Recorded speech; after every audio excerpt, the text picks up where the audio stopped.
Jeunesse de mon pays, chers compatriotes, aujourd'hui notre pays, Haïti, est en train de vivre la pire crise qu'il n'ait jamais vécue dans son être.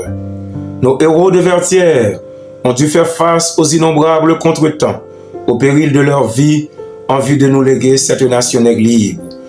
Et du même coup, de contagier sa révolution au-delà de ses frontières, afin de libérer l'homme, quel que soit son épiderme.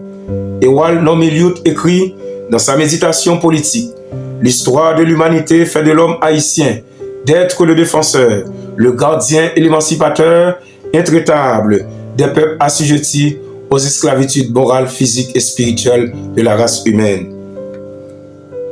La vaillance et la bravoure étant deux synonymes d'être haïtien, préconisés par notre général à vie, le général Jean-Jacques de Salune le Grand, dont son intrépidité est nuageuse par des politiciens corrompus et apatrides, qui ne cessent de vaciller leur petit gourmand au détriment de la majorité.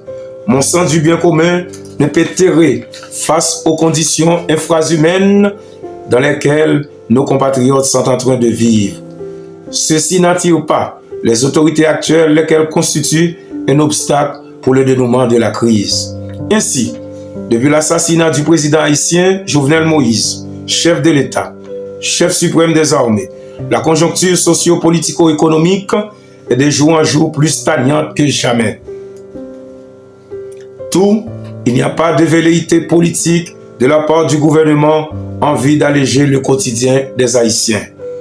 Des mesures drastiques devraient être prises visant à améliorer les conditions des planteurs de l'artibonite, pour la riziculture, ceux du Nord et de la Grand'Anse, pour les tubercules, dont ces trois régions constituent trois pôles de production nationale, afin d'atteindre d'autosuffisance alimentaire. La corruption bat son plein dans la sphère d'État. Toutes nos institutions contrôlées par des bandits d'État, mettant en scène la spirale de violence pour asphyxier économiquement le pays, en vue de se pérenniser au pouvoir. À juste titre, la jeunesse haïtienne doit jouer sa participation active en s'immisçant de la politique afin qu'il y ait de jeunes probes arrivant au timon des affaires de l'État. Les Occidentaux y jouent un rôle prépondérant.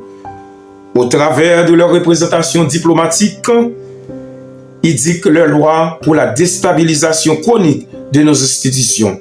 Ce rôle de pompier pyromane doit être banni à l'égard de notre deux pays frères, que ce soit le Mali et la Centrafrique, ayant pris des décisions en vue de garantir leur souveraineté nationale, mettant hors d'état de nuire l'impérialisme français. Cette même démarche doit être faite par une nouvelle génération d'hommes et de femmes d'État afin de rapatrier notre souveraineté nationale qui est à Washington DC. Bien avant 1934, les États-Unis contrôlent économiquement notre pays, choisissent nos chefs d'État. Ceux qui sont contre, ils ont été traqués.